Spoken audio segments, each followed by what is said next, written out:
So what exactly needs to be done to allow the nation's schools to fully reopen?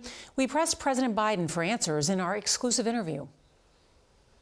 About 20 million American children have not been in the classroom for nearly a year. There's a mental health crisis happening. There really is. Women are dropping out of the workforce. Is this a national emergency? It is a national emergency.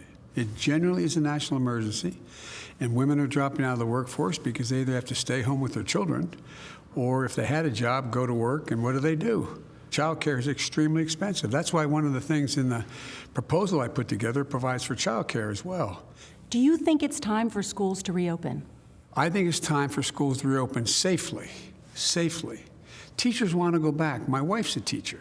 They want to go back to school, but what they were initially told, and the science seemed to dictate, is you have to have fewer people in the classroom, you have to have ventilation systems that have been reworked, you have to have more school buses because not as many kids can get on one school bus, you've got to have sanitation and in the everything from the dining room to the lavatories.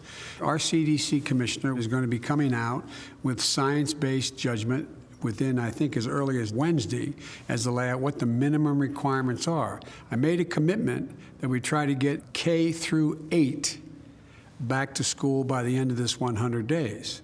There are teachers' unions across the country, though, that are resisting efforts to open classrooms.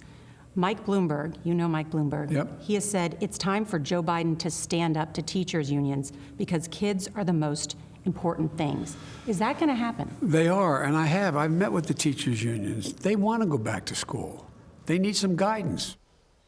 And to see more of our news-making interview with the president, you can go to cbsnews.com or download the CBS News app.